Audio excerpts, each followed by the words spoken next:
Humaniser, c'est un faible mot. En fait, il faut lui redonner sa juste place. L'économie est là, d'abord, au service du développement humain. Alors, est-ce que c'est le cas aujourd'hui? Si c'est le cas, c'est au service de quelques êtres humains, mais d'une infime minorité de ceux qui vivent sur cette planète. Et donc, il faut inverser les choses. Il faut la remettre vraiment au service du développement de tous, non seulement des générations actuelles, mais des générations futures. Et donc, l'économie est un instrument, ce n'est pas une fin en soi. Donc là-dessus, je crois qu'il y a une véritable inversion des priorités à réaliser. L'économie humanisée, oui, probablement. L'enseignement des sciences économiques, sûrement.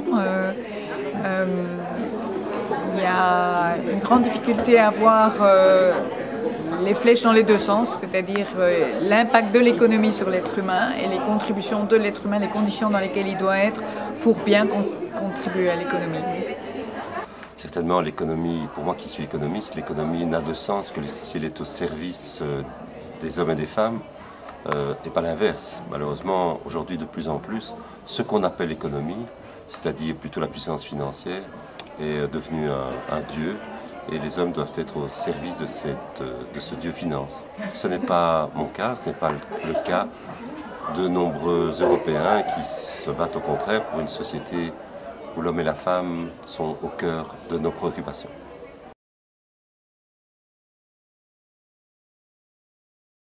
Principalement de deux façons, en défendant le modèle social européen qui est quand même considéré comme un phare, un modèle pour le reste du monde, en l'améliorant, alors que pour le moment on est plutôt en train de le détricoter, et d'autre part en améliorant sans cesse la façon dont elle coopère au développement des autres. L'Europe, elle a pour elle d'abord d'avoir les moyens. On peut dire ce qu'on veut. Voilà un ensemble économique de 500 millions d'habitants qui n'est quand même pas le plus pauvre de la planète. Et donc, première chose, on a les moyens d'action. Deux, on a aussi une certaine histoire. On a fait un certain nombre d'erreurs dans notre mode de développement. Nous avons touché un petit peu à, quelque part, ce qu'il ne faut pas faire. Et donc, je pense que là aussi, on doit être capable de tirer des leçons. Enfin, je crois qu'on a une véritable capacité d'innovation en Europe. Et donc, dans un monde idéal, je verrais la contribution de l'Europe dans une sorte de rôle à la fois pionnier, c'est-à-dire pour un peu montrer l'exemple de ce que serait un développement durable, et par ailleurs d'un rôle de catalyseur. On a vécu en Europe, essentiellement aux dépens de 80% de la planète pendant 200 ans et plus.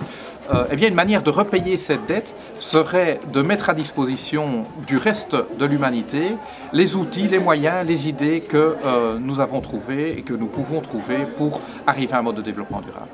Les emplois verts sont un enjeu qui est à la fois social, à la fois économique et à la fois environnemental, sur lequel l'Europe doit absolument fonder sa stratégie.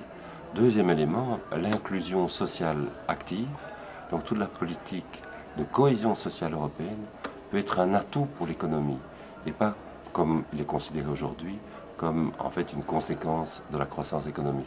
Au contraire, la cohésion sociale peut être un enjeu de développement économique important pour l'Europe et c'est là-dessus où je pense qu'il y a des efforts à faire.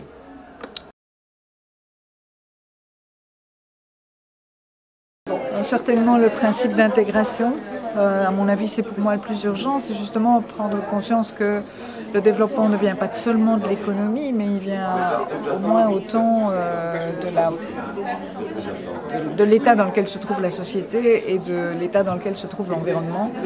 Donc là pour le moment on fonctionne avec un développement qui est supposé découler automatiquement de la croissance, c'est pas comme ça que ça marche. Premier grand principe, c'est remettre l'économie au service du genre humain. C'est un principe auquel nous devons vraiment, pour lequel nous devons vraiment être des pionniers.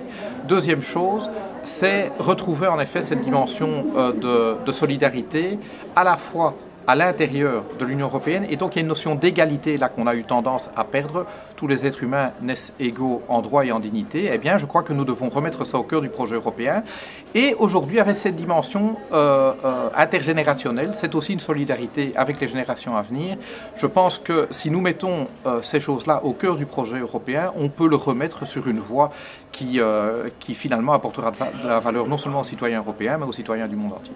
Je pense la dimension de développement durable est une dimension fondamentale, mais quand je parle de développement durable, bien entendu, je parle du développement durable dans ces quatre conceptions, ces quatre dimensions. Dimension économique, la dimension sociale, la dimension environnementale, et la dimension transversale, qui est la dimension de citoyenneté, de gouvernance politique.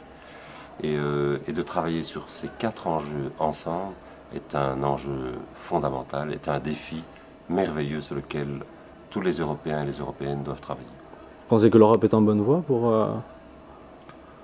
intégrer ces principes au cœur même Donnez-moi la du main projet? et marchons sur cette voie.